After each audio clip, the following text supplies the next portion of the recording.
TG Plus News edizione di Venezia, buonasera. Apriamo il nostro notiziario con la cronaca. Piena operatività da questa mattina delle 3 nuove piste in uscita del casello di San Donà di Piave dell'autostrada A4 Venezia-Trieste. La vicepresidente della Regione del Veneto e assessore alle infrastrutture e trasporti Elisa De Berti ha commentato: sta per partire uno dei cantieri più importanti per la mobilità del nord-est e lungo il corridoio mediterraneo, la realizzazione della terza corsia tra San Donà di Piave e Portogruaro del valore di quasi 1 miliardo di euro.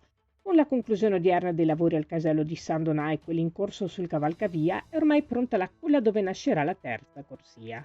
Lo scorso agosto il commissario per l'emergenza sulla A4, Massimiliano Fedriga, ha sottoscritto il contratto che segna l'avvio concreto dell'intervento. Nei giorni scorsi la Polizia di Stato di Venezia ha individuato e rintracciato un uomo destinatario di un mandato di arresto europeo in quanto latitante dal 2014, essendo stato condannato in via definitiva per i reati di favoreggiamento dell'immigrazione clandestina, sfruttamento della prostituzione, reati in materia di armi e di sostanze stupefacenti, falso documentale nonché per ulteriori gravi delitti.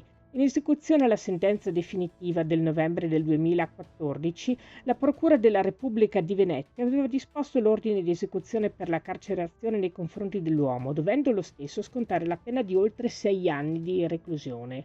L'uomo, estradato in Italia, è stato accompagnato presso la frontiera di Ponte Chiasso, dove i poliziotti lo hanno arrestato ed in seguito portato nella casa circondariale di Milano Opera per l'espiazione della pena. E nella serata del 18 settembre i carabinieri di Mestre hanno arrestato una 35enne italiana ed un 20enne straniero irregolare sul territorio nazionale, presunti responsabili di rapina impropria e furto in concorso, commessi in un punto vendita in un centro commerciale della zona. I due sono stati connotati dal personale del negozio mentre oltrepassavano le casse senza aver pagato alcuni capi d'abbigliamento. Il ventenne, rincorso dal direttore e da un addetto alla vigilanza, ha reagito con spinte e strattoni, generando una colluttazione al fine di permettere alla complice di scappare. Il tempestivo intervento dei militari dell'Arma, a seguito di chiamata di segnalazione pervenuta al 112, ha permesso di bloccare i presunti responsabili del reato che sono stati trovati in possesso di merce per un valore complessivo di circa 1.000 euro. Merce che è stata restituita ai legittimi titolari delle attività commerciali. In attesa dell'udienza di convalida dell'arresto, l'uomo è stato portato nella casa circondariale di Padova, mentre la donna è stata sottoposta alla misura cautelare degli arresti domiciliari. Cambiamo argomento. La Biennale di Venezia tutta ricorda con enorme ammirazione e affetto Claudia Cardinale, attrice italiana unica e indimenticabile, donna di costante determinazione, straordinaria stella che ha illuminato il cinema d'autore italiano e mondiale.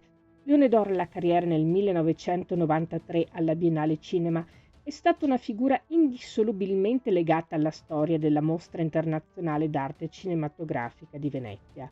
Presente giovanissima al Lido fin dal 1957 in seguito ad un concorso di bellezza, Claudia Cardinale si è poi resa subito memorabile interprete alla mostra di capolavori del cinema italiano e di titoli quali I soliti ignoti di Mario Monicelli, Rocco e i suoi fratelli di Luchino Visconti, I delfini di Citto Maselli, Il leone d'oro, vaghe stelle dell'orsa di Luchino Visconti, Claretta di Pasquale Squitieri, La donna delle meraviglie di Alberto Bevilacqua, la storia di Luigi Comencini. Questa era la nostra ultima notizia. Grazie per essere stati con noi. Arrivederci.